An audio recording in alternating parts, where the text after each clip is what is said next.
Assalamualaikum warahmatullahi wabarakatuh. Mari kita mulai. Bismillahirrahmanirrahim. Masih tentang Toharoh bagian 10. Mungkin ada yang perlu ditanyakan dari brosurnya. Ada pertanyaan di brosur halaman 10, hadis yang di bawah. An Nabi Hurairah anna Rasulullah sallallahu alaihi wasallam qala idza tawaddaa ahadukum falyaj'al fi anfihi tsumma stansur wa man istajmara falyutir wa idza staiqadha ahadukum min naumihi falyaghsil yadahu qabla an yudkhilaha fi wudhu'ihi fa inna ahadakum la yadri aina batat yaduhu. Rawahul Bukhari. Dari Abu Hurairah bahwasanya Rasulullah sallallahu alaihi wasallam bersabda, apabila salah seorang di antara kalian berwudu, hendaklah dengan memasukkan air ke hidungnya kemudian menghembuskannya. Barang siapa beristinja dengan batu, hendaklah dengan bilangan ganjil. Dan apabila salah seorang di antara kalian bangun dari tidurnya, hendaklah membasuh tangannya sebelum memasukkannya ke dalam bejana air wudunya. Karena salah seorang di antara kalian tidak mengetahui kemana tangannya bermalam. Pertanyaan, tangan itu kan bersatu sama badan. Apakah kalau malam tangannya jalan-jalan sendiri ya, Ustaz?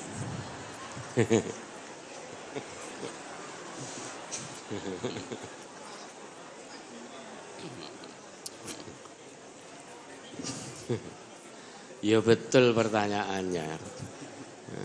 Lah apa tangan itu jalan-jalan sendiri? Itu maksudnya kita itu kan kalau tidur tidak tahu tangan ini kemana. Bisa jadi tangan makplek ini nyenggol ompol, kan itu toh nyentuh najis dan najis yang di sekitaran kita. Misal kita tidur kan tidak tahu tiba-tiba ya, tangan kita kemana, ya itu nyentuh najis. Makanya diberi arahan oleh Rasulullah, kalau bangun tidur, sebelum nyiduk air dengan tangan, cuci dulu tangannya. Bukan kok tangan terus jalan-jalan sendiri. Ya, ada lagi.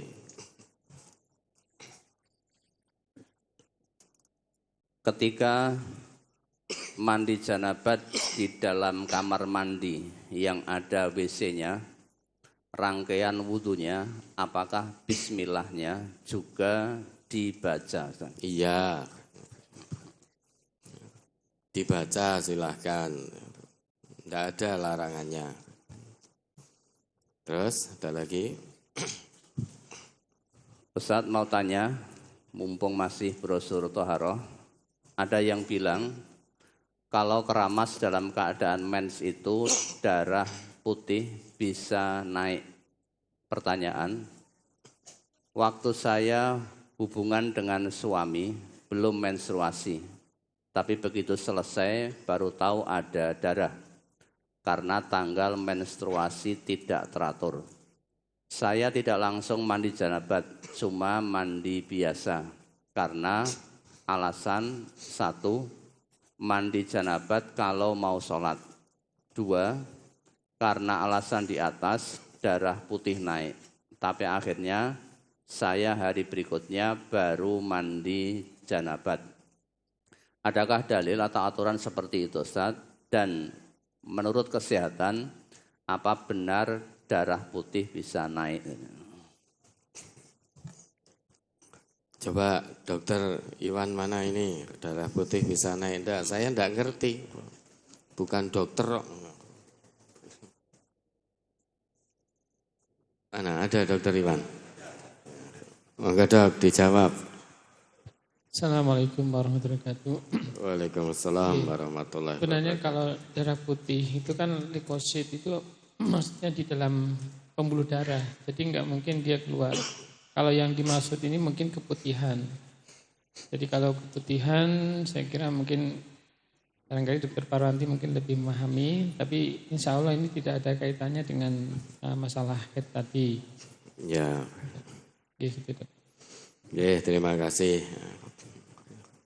Jadi kalau memang ibu tadi habis berhubungan dengan suami, itu belum main pas hubungan. Begitu selesai, kalau memang ibu melihat yang keluar itu darah haid, kan bisa jadi toh habis hubungan kemudian keluar darah haid.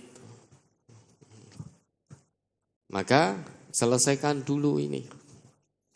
Nanti kalau sudah suci, ibu baru mandi besar. Nah kalau ternyata itu hanya keputihan, terus ibu hanya mandi biasa, berarti kan tidak sholat ini. Padahal yang keluar hanya keputihan misalkan, bukan darah haid.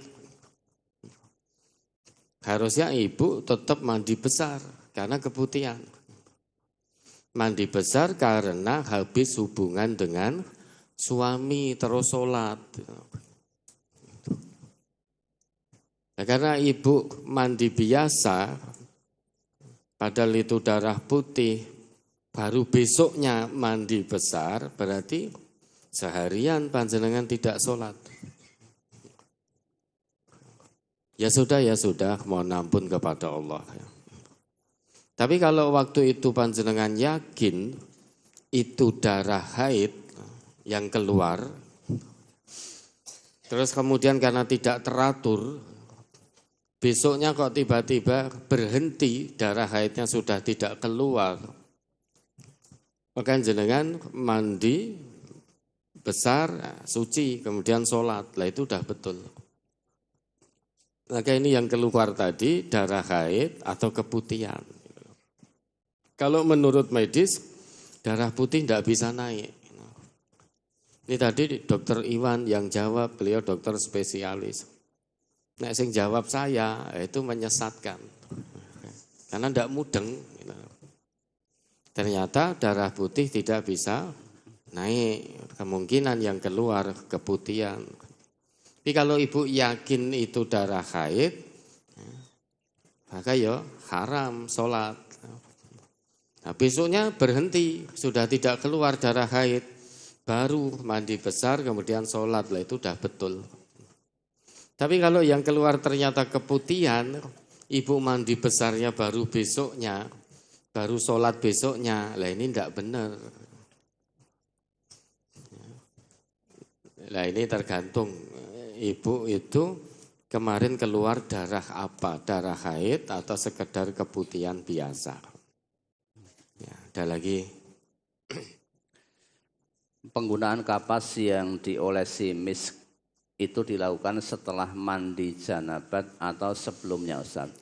Kalau sebelumnya berfungsi untuk membersihkan atau mengecek darah haid. Iya. Kalau sebelumnya berarti untuk mengharumkan. Pada hadis tidak ada atau saya tidak menemukan keterangan. Mohon pencerahannya. Dulu Nabi kan dawuh kan, setelah ini wudhu dan lain sebagainya, gunakan kapas yang dibaluri misk untuk bersuci. Ini kan an Aisyata qalat. Dari Aisyah ia berkata, Sa'alatim ra'atun nabiyya sallallahu alaihi wasallam. Ada seorang wanita bertanya kepada Nabi sallallahu alaihi wasallam, Kaifa taghtasilu min haidatiha? Bagaimana caranya seorang wanita itu mandi dari haidnya? Qala fadzakarat annahu 'allamaha kaifa taghtasilu. Perawi hadis berkata, Kemudian Aisyah menyebutkan bahwa beliau Rasulullah Sallallahu Alaihi Wasallam mengajarkan cara mandi kepada wanita itu. Summa ta'khudhu firsah min miskin fatatahharu biha. Kemudian agar ia mengambil kapas yang diberi misk lalu ia gunakan untuk bersuci. Qalat kaifa atatahharu biha. Wanita tadi bertanya, bagaimana cara menggunakan kapas tadi untuk bersuci? Qalat tatahhari biha subhanallah. Beliau bersabda, kamu gunakan itu untuk bersuci. Subhanallah, maha suci Allah. Wastataro, dan beliau berbisik. Kemudian wa asyara lana Sufyan ibnu Uyainah ala wajhihi. Sufyan bin Uyainah memberi isyarat kepada kami biyadihi, dengan tangannya pada wajahnya, ya, berbisik begini. Hingga Nabi itu berbisik begini, kan wanita tadi tanya, bagaimana caraku menggunakan kapas itu? Ya, Nabi tidak menjawab secara kenceng, tapi beliau berbisik begini. Qalat Aisyah, perawi melanjutkan perkataannya, kemudian Aisyah berkata, wastadabtuha ilayya. Kemudian aku tarik wanita tadi, wa araftu ma aradan Nabi sallallahu alaihi wasallam. Dan aku yaitu Aisyah tahu apa yang dikehendaki oleh Rasulullah. Tahu, Aisyah itu memahami apa yang dimaksud oleh Nabi tadi ketika menjawab dengan berbisik. Fakultu tatabba'i biha atharoddam. Kamu gunakan kapas yang dibaluri misk tadi, usaplah bekas darah haidmu itu.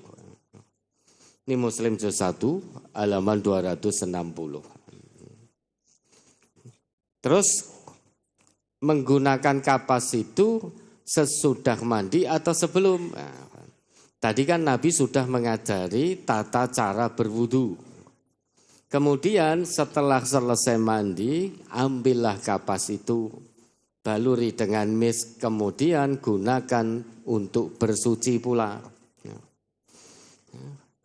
Ini loh, fadzakarat annahu 'allamaha kaifa taghtasilu. Dan Aisyah menyebutkan bahwa Nabi telah mengajarkan wanita tadi cara mandi dari haidnya. Summa ta'khudhu firsah, di saat yang sama begitu selesai mandi tadi, ambillah kapas diberi minyak wangi misk. Kemudian gunakan untuk bersuci. Caranya bagaimana menggunakan itu? Untuk mengusap bekas darah, kan sudah selesai mandi. Begitu selesai mandi, untuk memastikan, pertama, apakah masih ada darah yang keluar, kan sudah selesai mandi itu. Nah, diusap dengan kapas itu. Yang kedua, memang untuk menjadikan kemaluan itu terawat. Untuk bersuci biar wangi. Yang dilakukan berdasar hadis ini, ya sesudah mandi, kemudian gunakan untuk ngecek tadi. Caranya gimana? Ibu-ibu tahu sendiri caranya, cara mengusapnya. Ya. Ada lagi? Di halaman 9, di hadis Bulughul Maram juz 1 halaman 48, di dalam hadis tersebut dijelaskan kalimat istinsar. Dan di halaman 5 tertulis atau dijelaskan istinsyak. Apakah? Dan di halaman 9 yang mana? Hadis yang mana? Ani Zuhriyi qala akhbaroni Abu Idris ya Abu Idris annahu sami'a Aba Hurairah ta'anin Nabiyyi sallallahu alaihi wasallam annahu qala man tawaddo'a falyastansir wa man istajmara falyutir. Dari Az-Zuhri ia berkata, telah mengkhabarkan kepadaku Abu Idris bahwasanya ia mendengar Abu Hurairah dari Nabi sallallahu alaihi wasallam bahwasanya beliau bersabda, barang siapa berwudu hendaklah beristinsar, yakni memasukkan air ke hidung lalu mengeluarkannya. Dan barang siapa beristinja dengan batu, hendaklah dengan bilangan ganjil. Kenapa yang ditanyakan? Bedanya antara istinsar dan istinsyak. Istinsyak itu memasukkan air ke hidung, istinsar itu menghembuskan. Jadi istinsyak itu menarik, menghirup, memasukkan air ke hidung, istinsar menghembuskan. Itu toh yang ditanyakan? Ya. Ya, ada lagi. Kemudian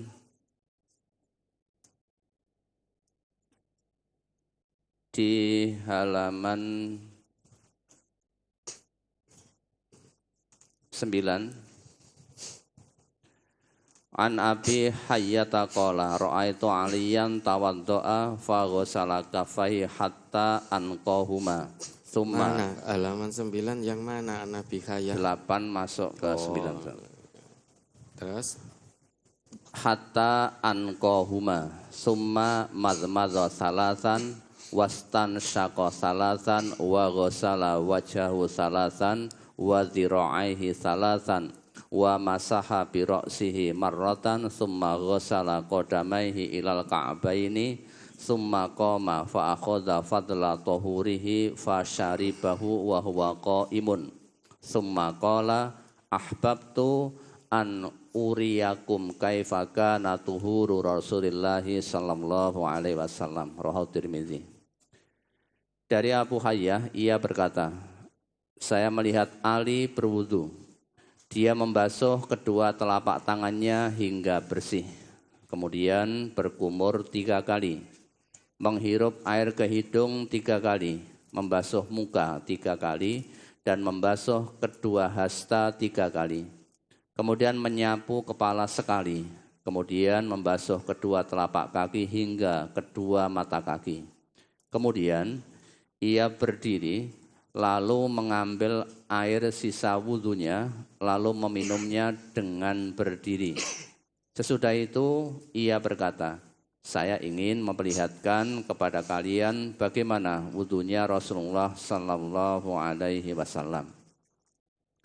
Pertanyaan, apakah meminum air bekas wudu dengan berdiri itu dikhususkan atau dibolehkan karena meminum air adabnya dengan duduk?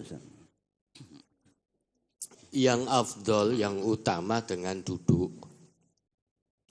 Dengan berdiri itu sesuatu yang dibenci, tapi karohah di situ bukan karohatut tahrim.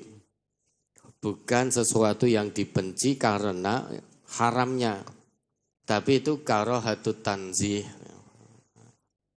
Jadi yang melakukan tidak berdosa, yang meninggalkan itu berpahala. Jadi minum dengan berdiri itu sesuatu yang dibenci, tapi jatuhnya tidak haram. Pelakunya juga tidak berdosa. Tapi yang utama minum dengan duduk. Yang utama minum dengan duduk. Yang dilakukan oleh Ali tadi itu bukan kok dari sisa wudhunya, artinya air wudhu yang belum terpakai. Bukan sesudah dipakai wudhu terus diombe, itu bukan. Itu kan berwudhu, kemudian airnya masih sisa, belum habis. Lah, Khalifah Ali tadi terus minum dari air sisa wudhu yang belum terpakai tadi. Misal seember, digunakan wudhu masih ada sisa. Terus ambil air dari yang masih belum digunakan. Kemudian beliau minum dengan berdiri. Itu tidak berdosa. Tapi yang afdol menurut Rasulullah itu minum dengan duduk. Apakah hal ini berdosa? Minum dengan berdiri? Tidak berdosa. Karena minum dengan berdiri itu karohatut tanzih, bukan tahrim.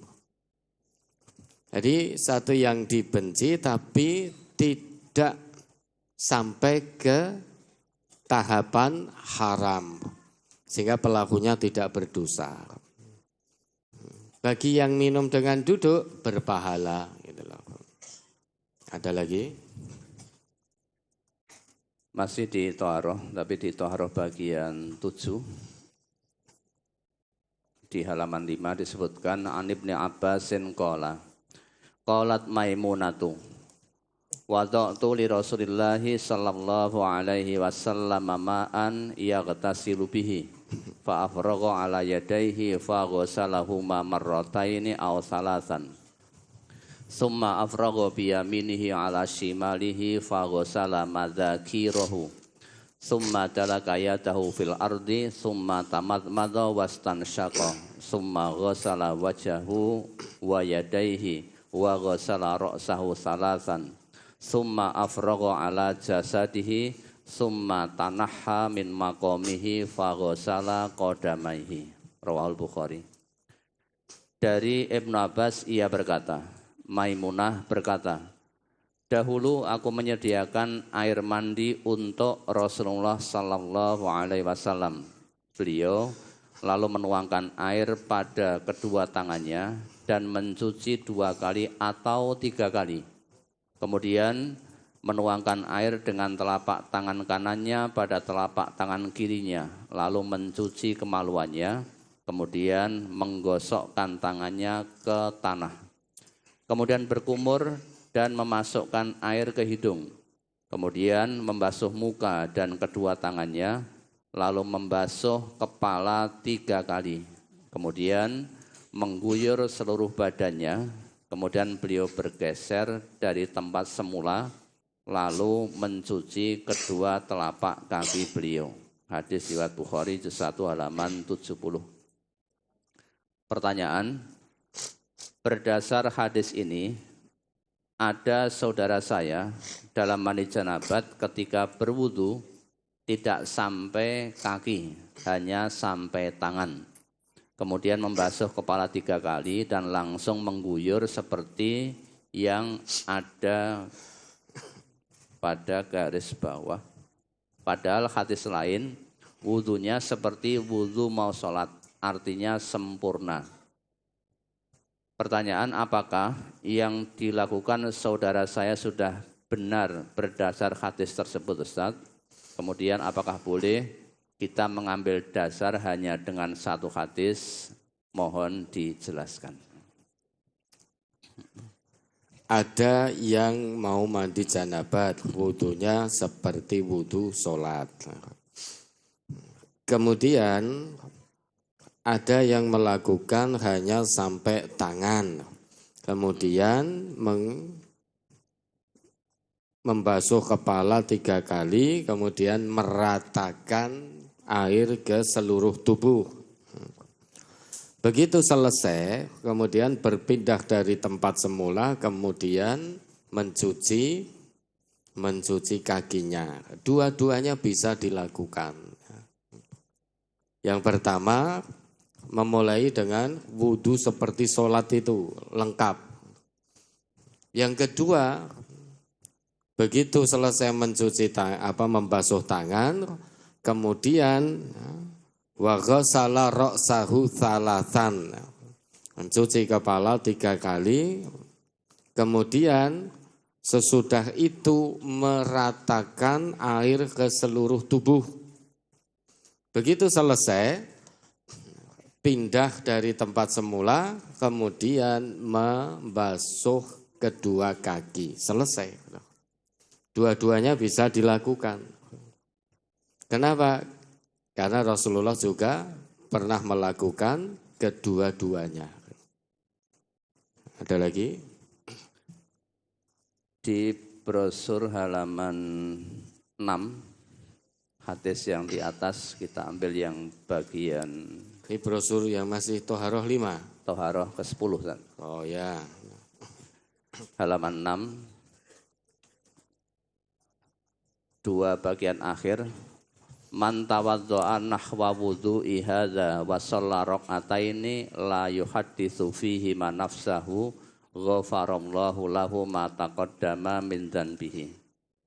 Barang siapa berwudu seperti wuduku ini, kemudian dia sholat 2 rakaat dengan khusyuk, maka Allah mengampuni dosanya yang telah lalu. Pertanyaan, apakah sholat 2 rakaat yang dimaksud adalah sholat tohur, Ustaz? 2, apakah sholat tohur sebelum sholat maghrib itu juga termasuk qobliyah maghrib, Ustaz? Karena tidak ada sholat sebelum sholat maghrib. Mohon dijelaskan. Ya ini sholat tohur gitu lah. Nah kalau sholat 2 rakaat habis wudhu sebelum maghrib apakah qobliyah? Ya tidak. Karena sholat tohur itu kapanpun sesudah kita wudhu. Delalah wudhunya sebelum maghrib, terus sholat tohur, ya, itu bukan qobliyah maghrib. Ya sholat tohur, sholat habis wudhu. Ada lagi? Masih di Toharoh bagian 10 halaman pertama. Dari Anas ia berkata, sebagian sahabat Nabi Shallallahu Alaihi Wasallam ketika dalam safar mencari air untuk berwudu. Lalu Rasulullah Shallallahu Alaihi Wasallam bersabda, apakah di antara kalian ada yang membawa air? Kemudian beliau memasukkan tangannya ke dalam air itu dan bersabda, berwudulah kalian dengan menyebut nama Allah. Maka aku melihat air itu keluar dari sela-sela jari beliau sehingga mereka semua berwudu hingga orang terakhir dari mereka. Sabit, yakni perawi yang mendapat hadis dari Anas bertanya, berapa orang jumlah mereka? Anas menjawab, kira-kira 70 orang. Berdasarkan hadis ini, apakah hadis ini menunjukkan bahwa ketika safar dan ada air tidak boleh tayamum?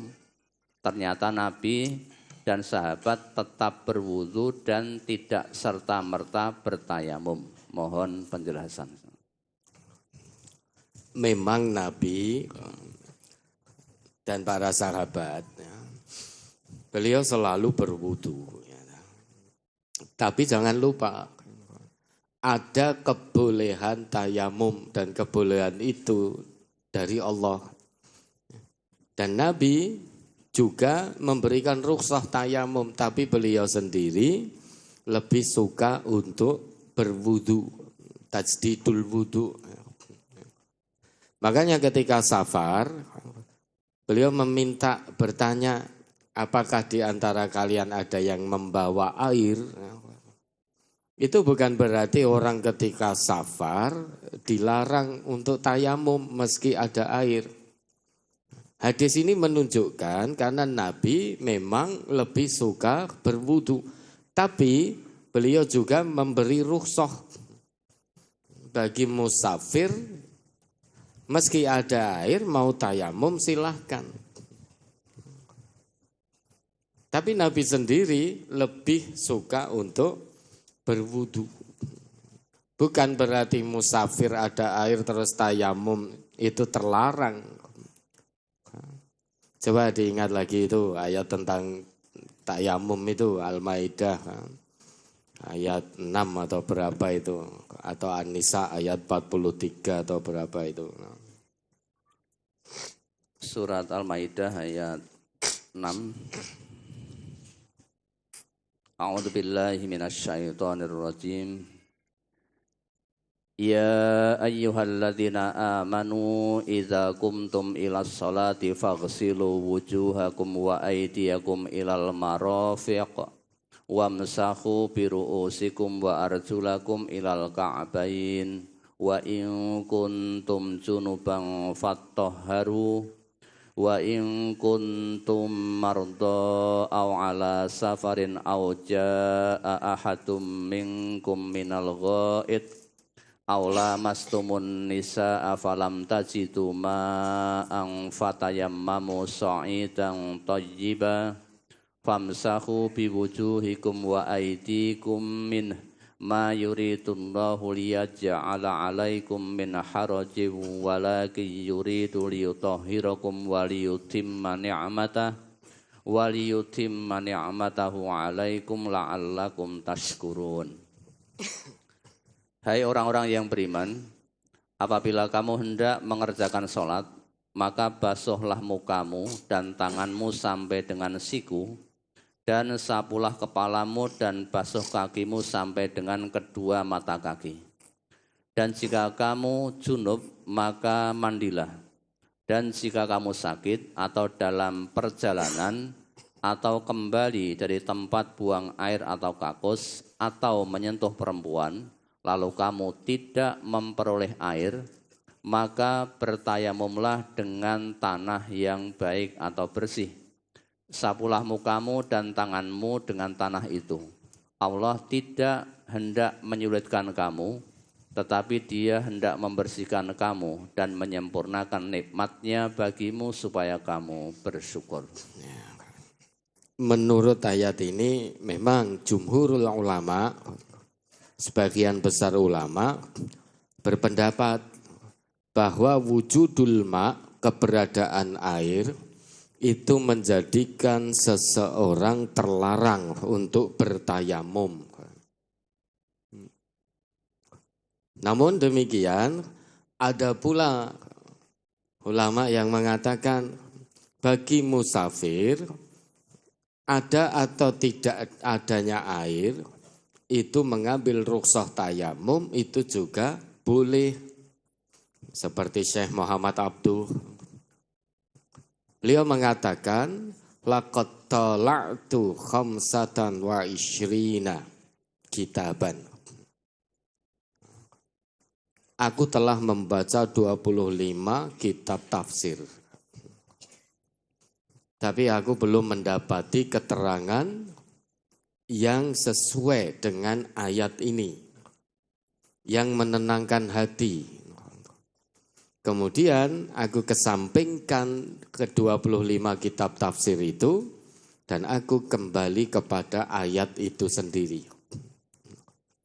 Kemudian aku temukan, oh ternyata yang dimaksud oleh ayat ini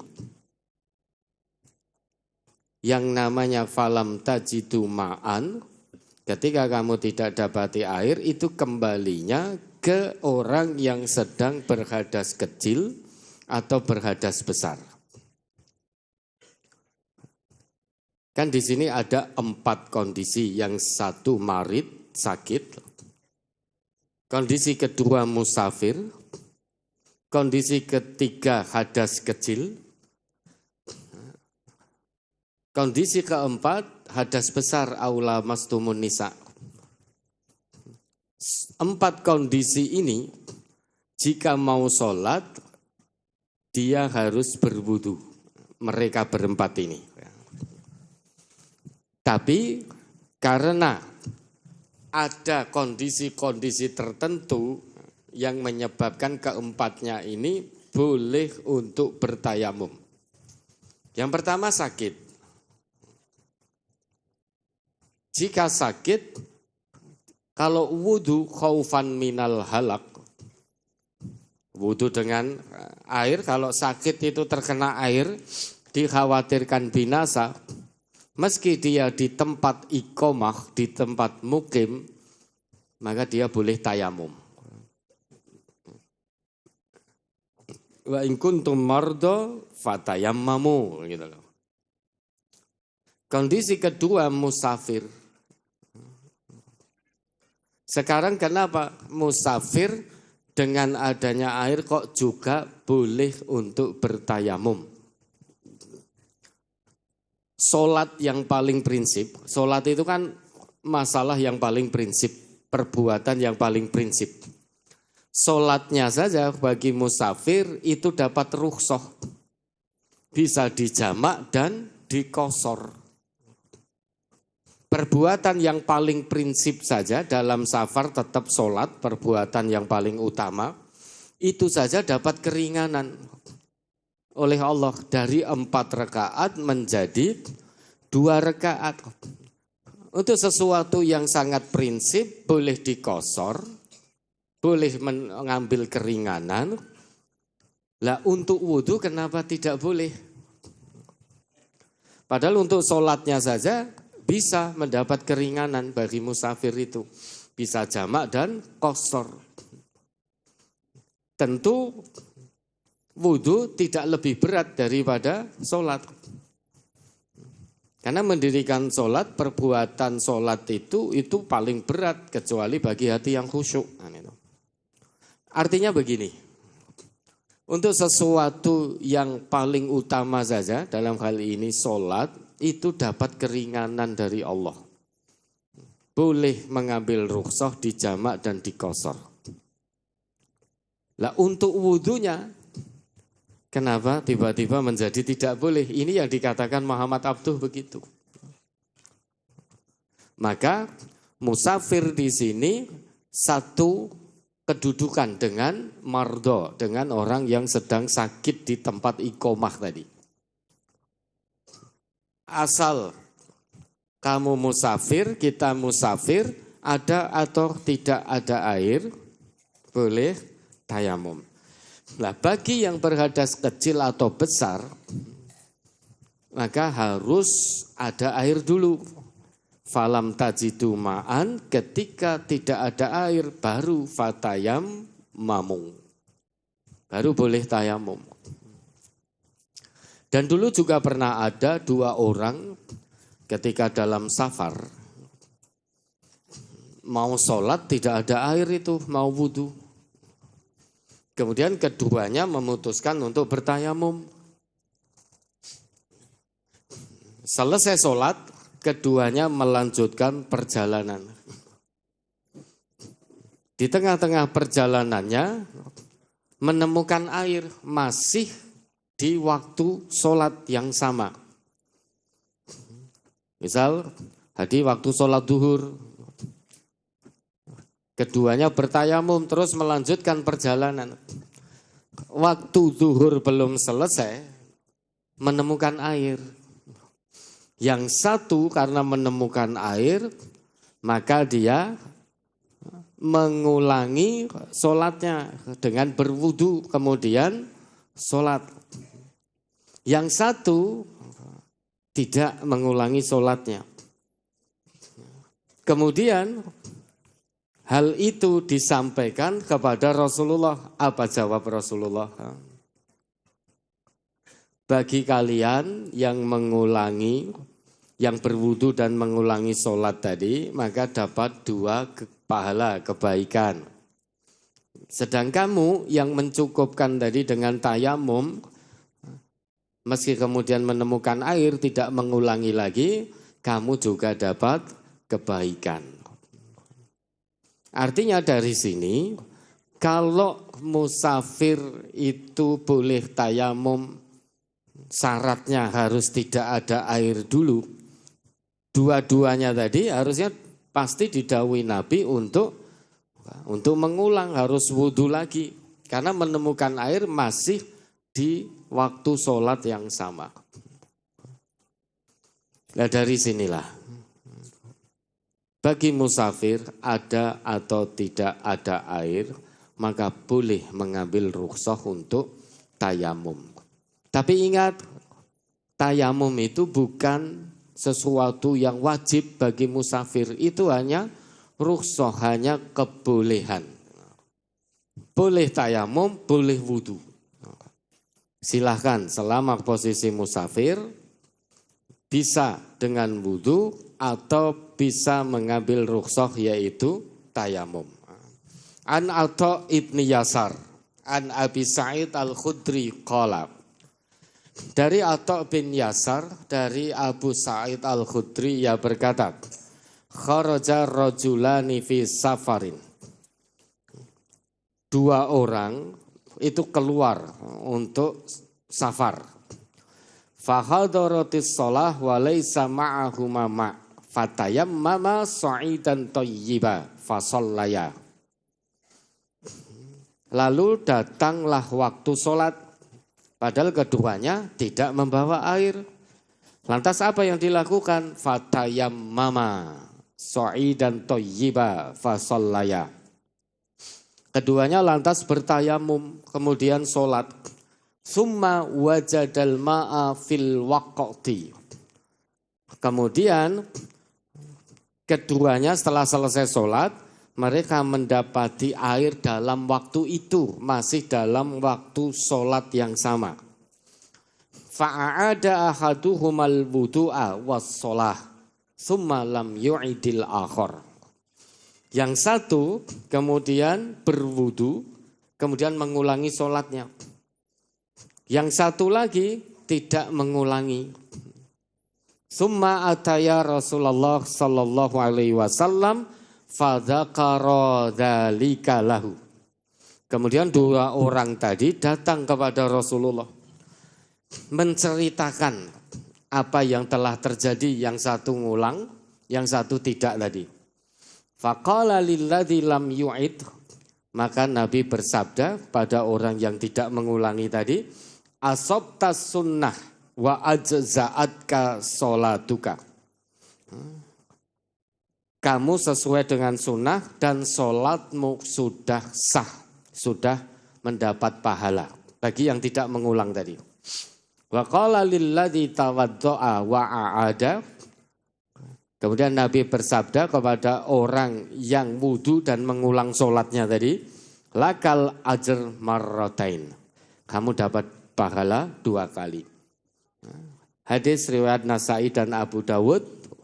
Dan ini lafadz adalah lafadz Abu Dawud dalam Nailul Autor juz 1 halaman 311. Kalau ada air, itu terlarang bagi musafir untuk tayamum, maka bagi yang tidak mengulang tadi pasti akan diluruskan oleh Rasulullah. Harusnya kamu mengulang.